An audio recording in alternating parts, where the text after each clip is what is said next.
মিছিলে দেখেছিলাম একটি মুখ, মুষ্টিবদ্ধ একটি শানিত হাত আকাশের দিকে নিক্ষিপ্ত। সুভাষ মুখোপাধ্যায়ের লেখা কবিতার লাইনগুলোই যেন এখনকার কলকাতার ছবি। শুধু মিছিলে এখন একটি মুখ নয়, লক্ষ লক্ষ মুখ, আর সব মুখের দাবি একটাই, मेरा सफेद तुरंत खुले, भरपूर झाग दे और इसके स्मार्ट साइंस दे स्मार्ट केयर और फ्रेशनेस। मेरी चॉइस मेरा सफेद। রবিবার দিনভর আরজিকর কাণ্ডে বিচারের দাবিতে মিছিল স্লোগানে মুখরিত হয়ে ওঠে শহর।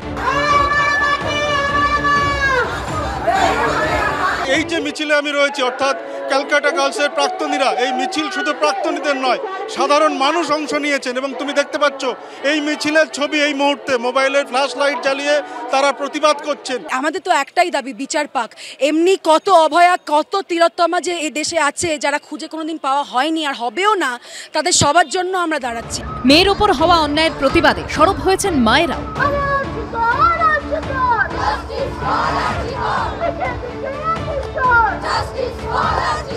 মায়েরা কিন্তু বিচার চাইছেন এবং দেখা যাচ্ছে তারা যেটা লিখেছেন মায়েদের মিছিল, এবং তারা কিন্তু এই মৃত্যুর বিচার চাইছেন এবং সেই কারণেই এই বৃষ্টি ভেজা বাইপাস এখন তাদের দখলে। প্রতিবাদের মিছিলে ছিল উলু আর শঙ্খধ্বনি, অশুভ বিনাশের জন্য হাতে ঝাঁটা।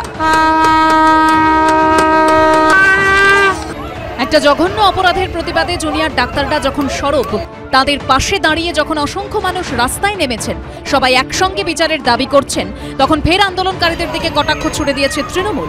ভাইরাল হয়েছে তৃণমূল বিধায়ক তাপস চট্টোপাধ্যায়ের এই মন্তব্য। হাততালি দিয়ে দিয়ে ডিস্কো ড্যান্স করে কোনো আন্দোলন সফল হয়, কিছুদিন মানুষকে বিভ্রান্ত করা যায়, এটা কোনো হয় না। আন্দোলনটা একটা গতি প্রকৃতি আছে। তবু রাজ্যের মুখ্যমন্ত্রী তিনি বসে থাকলেন 2 ঘন্টা, কালকে তিনি নিজে আসেন, সবাইকে বললেন বাড়িতে ডাকবেন। একটা বাচ্চা ছেলে বৃষ্টিতে ভিজলে বলছেন চা খেয়ে যান, আজ কিছু না করে মোটামুটি চা খেয়ে যান। এমন ব্যাপার আমরা এই সৌজন্য দেখাতে পারবো।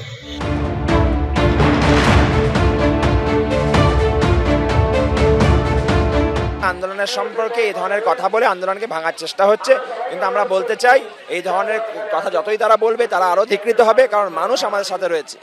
প্রতিবাদ চলছে, আন্দোলন চলছে, স্লোগান উঠছে, বিচার মিলবে কবে? সত্যজিৎ বৈদ্য, সুদীপ্ত আচার্য, হিন্দলদের রিপোর্ট, এবিপি আনন্দ।